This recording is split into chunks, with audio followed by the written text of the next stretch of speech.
Bom dia, nós somos o grupo 5, composto por Amanda, Marina, Pedro Torres, Vitor Luiz, Vinícius Costa, e vamos apresentar nosso seminário. Bom, a tipologia escolhida foi de edifício de 4 pavimentos sem subsolo para habitação de interesse social. E a arquitetura modular foi a que demonstrou maior economia e racionalização do processo. Nosso terreno fica situado no Riacho Fundo 2, em uma região que já tem outras tipologias parecidas. Como a gente pode ver na parte superior da imagem, tem uma parte construída já, e o loteamento da Luoz, que são áreas ainda vazias. Falando um pouco sobre a parte do solo, a gente consegue ver pelo relatório de sondagem que ele tem uma resistência muito baixa por uns 9 metros. A partir de 9 metros ele começa a ficar um pouco mais resistente, mas logo em seguida a resistência cai de novo e a gente ainda tem a presença de água. Como o terreno ele é muito fraco nas camadas superficiais, obviamente que teria que optar por uma fundação profunda, né? E aí a gente ficava naquela dúvida se a cota de apoio da fundação poderia ficar naquela parte de solo mais compacto, ou então se a gente poderia descer até a camada impenetrável, né, abaixo do lençol freático. E a gente achou mais prudente, como a gente não tem um projeto, trabalhar com esse cenário de apoiar realmente até a camada impenetrável. Então, para o nosso trabalho, a gente vai considerar a fundação nessa cota de 15,35, que é onde foi localizado o rocha dentro do relatório de sondagem. Falando um pouco do preparo do terreno, ele não tem arbusto ou árvore, é só uma vegetação rasteira, uma forração de grama, né, em todo o lote. Então, a limpeza seria bastante simples, de forma mecanizada. A gente faria o desmatamento e depois a remoção dessa camada vegetal. E aí o terreno já estaria pronto para fazer a terraplanagem. Dificilmente o projeto ocuparia todo esse lote. Pode passar, Vitor.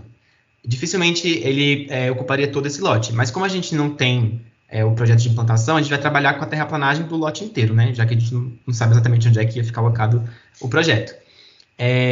Como dá para ver aí pelo corte, pela planta, a maioria do lote está entre essas curvas de nível de 1.212 e 1.211.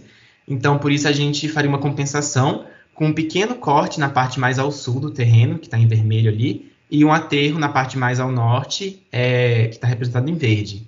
E aí, como o terreno é bastante espaçoso, não tem grandes movimentações de terra, a gente não precisaria fazer nenhum tipo de construção de sistema de contenção, né? A gente poderia trabalhar só com taludes mesmo, e já seria o suficiente para a gente conseguir dar prosseguimento à obra. Aí, sobre as condições de vizinhança do lote, dá para ver pela imagem satélite que não existem vizinhos imediatos construídos, e toda essa região ela já foi terraplanada e já houve uma remoção da camada vegetal. Existe o abastecimento de água, energia elétrica e de esgoto, e pela imagem do terreno adjacente ao nosso lote, dá para ver que as ruas já foram pavimentadas, existe calçada e existe meio-fio. E também existe um sistema de drenagem, então nós não nos preocupamos muito com a questão da drenagem. E a imagem abaixo mostra o prédio construído mais próximo, que fica a mais de 50 metros de distância, então é realmente muito distante. Aí, para que a obra seja executada, são necessárias algumas instalações provisórias. Energia elétrica, água, tanto para consumo dos operários quanto para uso na obra, sistema de esgoto e instalações sanitárias, com lavatório, vaso sanitário, mictório e chuveiro para os operários. Precisa ter algumas áreas de vivência, sendo vestiários para eles trocarem de roupa, locais de refeições, um almoxarifado, que é onde vai acontecer a guarda dos materiais, que inclui materiais de segurança, ferramentas de uso geral, que devem ser organizados e deve haver um controle do estoque. É importante citar também que a obra deve ser organizada e limpa para aumentar a eficiência dos trabalhadores e também evitar qualquer tipo de acidente. E é possível que essas instalações provisórias elas sejam feitas pela locação de containers, que são estruturas que já são próprias, já são adequadas para a obra, e você aluga apenas para o período da obra. E é uma vantagem em relação ao uso de tapumes, porque eles não geram resíduo. E os tapumes eles podem ser utilizados para controlar o fluxo e proteger o patrimônio, isolando o perímetro da obra. Em relação aos gabaritos, agora, depois do terreno limpo, as movimentações de terra já foram feitas, pode ser realizado o gabarito, que com o cruzamento dos eixos perpendiculares, vão ser marcados os pontos das estacas e das vigas baldrame. Os pontaletes, eles devem ter em torno de 70 centímetros, por questão ergonômica do trabalhador, e devem estar crasados 50 centímetros na terra.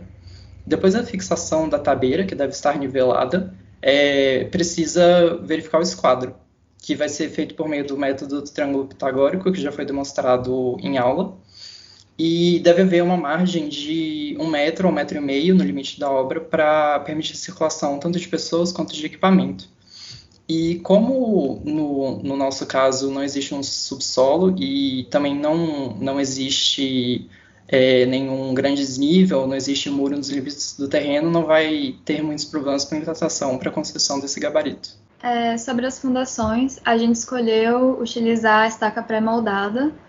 É um método que é adequado para o nosso orçamento e também para a localização do projeto, onde não tem vizinhos próximos. Então, apesar da técnica ter bastante ruído e vibração, a gente pode fazer a implantação nesse local. É adequado também ao nosso tipo de solo, que tem uma camada impermeável à profundidade de 15 metros, porém ainda tem presença de água, a partir dos 12 metros.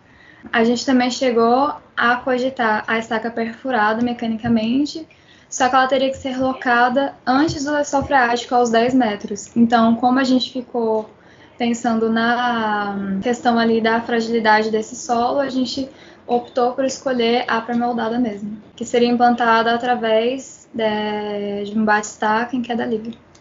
O baldrame. A viga baldrame, a gente optou por uma que seja moldada in loco, para estar engastada ao bloco de coroamento e assim poder direcionar de forma adequada a carga que está distribuída pela alvenaria estrutural até a fundação.